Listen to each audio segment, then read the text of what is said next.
বেশিরভাগ টাইমেই বাহিরের খাবার খাওয়া হয়, তাই ভাবলাম আজকে নিজের হাতে কিছু রান্না করে খাবো। আর সেটা হচ্ছে ইচ্ছেই হচ্ছিল আমার চিংড়ি দিয়ে একটা কিছু খাওয়ার।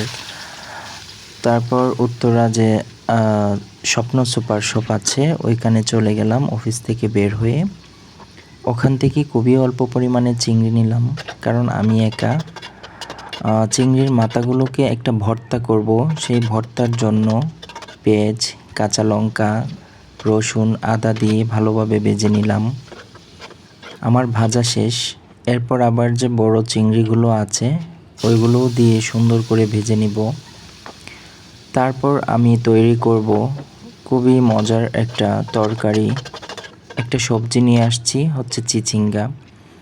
ওই সবজিটা দিয়ে চিংড়ির এই তরকারিটা আসলে দারুণ রান্না করতো আমার আম্মু।